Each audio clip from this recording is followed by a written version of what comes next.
जिबन अहमद सरकार, एक जुनून है पाकिस्तान में, इंडिया में, बांग्लादेश में, श्रीलंका में, लेकिन वो अब क्रिकेटिंग का वो समा नहीं रह गया। आज भी आपकी अंडर 19 क्रिकेट का मैच था इंडिया के साथ, लेकिन हमने देखा कि दोनों कैप्टन ने हाथ तक नहीं मिलाया। फिर आप वर्ल्ड कप आपकी टीम खेलने भारत नहीं जा रही। ये मसला कब रिजॉल्व होगा कि लोग क्रिकेट देख सकें, एंजॉय कर सकें? देखिए, ये मसला तो मेरे ख्याल से हल कभी नहीं होगा। हम्म। क्योंकि हिंदुस्तान, उसका मतलब है वो उनका कहना है पाकिस्तान और बांग्लादेश एक ही हम्म। भाई है, एक ही मुल्क है, उसका कहना है। हम्म। उसका मैंने आपको पहली बार बोल चुकी हूँ।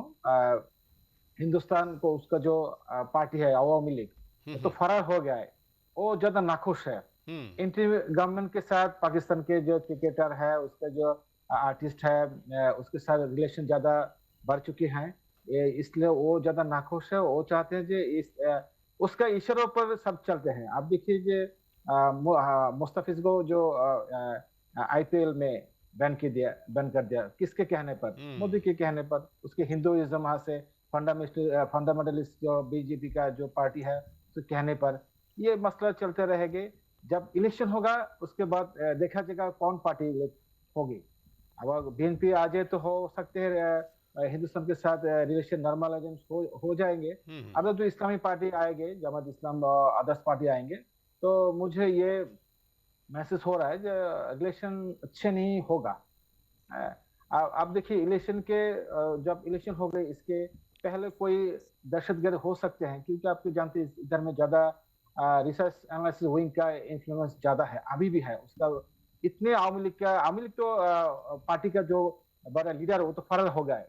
अभी उसका जो मेंबर है, ज्यादा मेंबर है आवामी लीग का, हम्म। उसका अभी भी देखिए कोई मुख्तलिफ शहरों में कोई फायरिंग हुआ, कोई हम्म। कत्लेआम हो रहा है, कौन कर रहा है?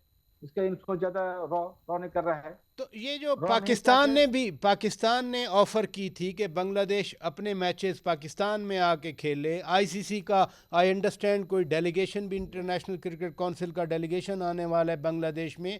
तो हाउ फर्म इज़ बांग्लादेश कि हम इंडिया में नहीं खेलेंगे, हम किसी न्यूट्रल वेन्यू पे जाएंगे, श्रीलंका चले जाएं, पाकिस्तान की पेशकश पड़ी है सामने। अभी भी इस मसले पे बातचीत हो रहा है। अच्छा।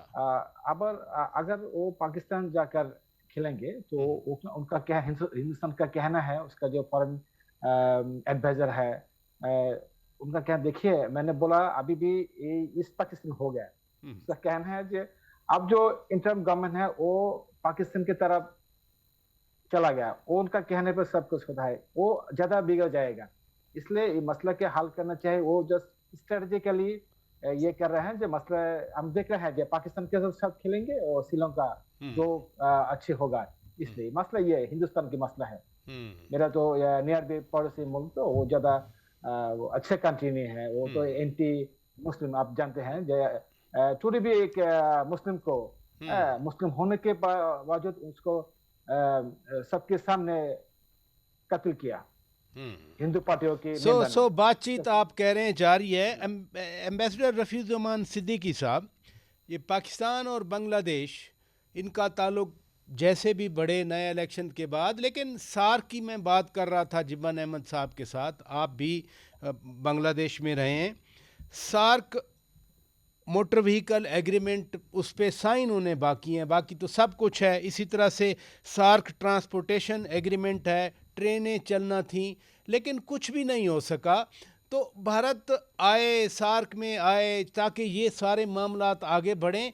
क्यों इस रीजनल फोरम को रोका हुआ है? जैसे बिम्स्टेक की बात की उन्होंने कि वो बिम्स्टेक पे जोर दे रहा है सब रीजनल कॉन्टेक्स्ट में, लेकिन पाकिस्तान, बांग्लादेश और चाइना एक नया मैकेनिज्म बना रहे हैं। तो सार्क इज ओवर।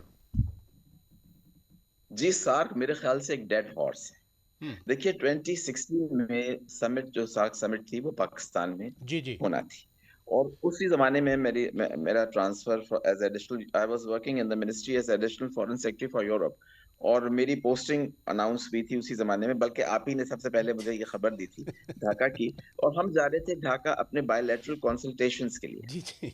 और एजाज चौधरी साहब के साथ हमारी एक दिन पहले जब उन्होंने अनाउंस किया बांग्लादेश की गवर्नमेंट ने कि वो जमात इस्लामी के लीडर्स को हैंग कर रहे हैं, तो हमने कहा कि ये तो इस सूरत में तो हम जा ही नहीं सकते हैं, क्योंकि अगर ऐसा हो गया और जब जमात इस्लामी राइटली सो कहा था कि अगर आप गए तो यहाँ पे बहुत हंगामा होगा, तो हमने यानी हमारे लास्ट मिनट पे विजिट कैंसिल हो गया। उसके बाद सार्क की मीट समिट होना थी, तो नवाज शरीफ साहब प्राइम मिनिस्टर से और वो तशरीफ लाए फॉरेन ऑफिस में, और उनको जब फॉरेन सेक्रेटरी ने ब्रीफिंग दी और ये कहा कि अगर सार्क समिट हो, तो उन्होंने कहा अगर से आप यकीनन होगी तो आप इसको चेंज कीजिए, और इंडिया ने लास्ट पे मना कर दिया। और कुछ शिकें ऐसी हैं सार की कि अगर एक मुल्क शरीक नहीं हो तो जी, जी। समिट ही नहीं हो सकती, मगर इंडिया के साथ उस वक्त बांग्लादेश, चूंकि शेख हसीना बिल्कुल उनकी पॉकेट में थी, भूटान और श्रीलंका और मालदीव इन सब ने मना कर दिया, तो लिहाजा वो खत्म हो गई और आज तक नहीं हो सकती। डॉक्टर मुनिस अहमद साहब, और इंडिया को भी समझना चाहिए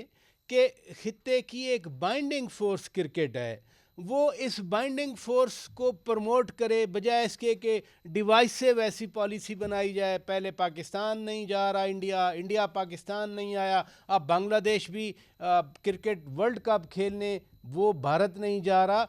कुछ तो रिव्यू होना चाहिए भारत की तरफ से।